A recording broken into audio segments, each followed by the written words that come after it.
पाहताय महाराष्ट्रातील सर्वात जलद news network Maharashtra police news 24। Goregaon विभाग सर्वपक्षीय बहुजन समाज बचाव समितीतर्फे निवेदन सादर।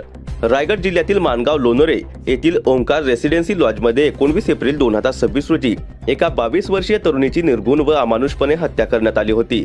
या हत्याकांडातील आरोपी अनीस मोहम्मद खान मालदार याचा फोटो महाराष्ट्र पोलीस न्यूज 24 या न्यूज चॅनल समोर आणला होता। याबाबत विशेष माहिती देखील दिली होती।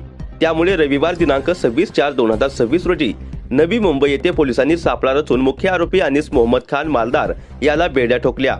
या आरोपीवर अॅट्रॉसिटी ऍक्ट गुन्ह्यासह अनेक कलमांतर्गत अलिबाग कोठडीत 30 एप्रिल 2026 तारखेपर्यंत जेरबंद करण्यात आलेले आहे। परंतु पोलिसांच्या विनंतीला मान देऊन बहुजन समाजाने विविध पक्षांनी व ज्या कार्यकर्त्यांनी 25 तारखेचा मोर्चा स्थगित केला त्या कार्यकर्त्यांसमोर आरोपीला दाखवण्यात न आल्यामुळे तसेच विशेष माहिती न दिल्यामुळे कार्यकर्त्यांनी संताप व्यक्त केला। हत्याकांड पीडित पल्लवी मोरे हिला खऱ्या अर्थाने न्याय मिळण्यासाठी तसेच पुढील कारवाई योग्य पद्धतीने होण्यासाठी 28 एप्रिल 2026 रोजी गोरेगाव येथील बुद्ध विहारामध्ये विचार विनिमय मीटिंग आयोजित करून गोरेगाव विभाग सर्वपक्षीय बहुजन समाज बचाव समिती स्थापन करण्यात आली आहे। तसेच रायगड हत्याकांडातील पल्लवी मोरे हत्या प्रकरणी तिला न्याय मिळण्यासाठी नामांकित सरकारी वकील प्रकाश पाटील यांची नेमणूक होण्याकरिता रायगड जिल्हा विकास समन्वय व संनियंत्रण समितीचे अध्यक्ष सुनील तटकरे यांच्याकडे निवेदन सादर करण्यात आले आहे। तसेच या केसबाबत पुढील योग्य पद्धतीने कारवाई होण्याकरिता रायगड पोलीस अधीक्षक आंचल दलाल व अप्पर पोलीस अधीक्षक अभिजित शिवतरे यांच्याकडे नियोजित कमिटी निवेदन सादर करणार आहे।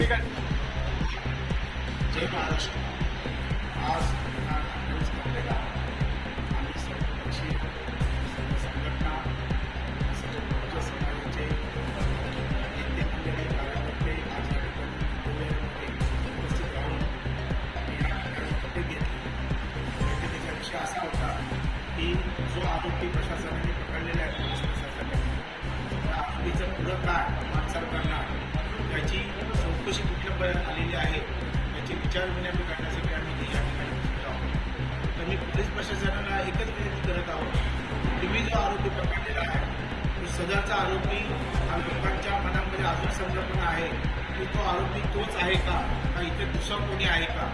तर आम्हाला प्रशासनाला पोलीस प्रशासनाला हात जोडून विनंती आहे, तुम्ही पब्लिकला न दाखवता तुम्ही जरी पत्रकार परिषद जरी घेतली त्या पत्रकार परिषदेमध्ये आरोपी जो आहे त्याचा भाऊ या दोन्ही व्यक्तींना समोर लोकांसमोर आणा, म्हणजे प्रशासन जे काय काम करते हे पत्रकारामार्फत आम्हाला संपूर्ण लोकांना माहीत पडेल एवढीच मी विनंती। महाराष्ट्र पोलीस न्यूज 24 साठी रायगड जिल्हा संपादक उत्तम तांबे।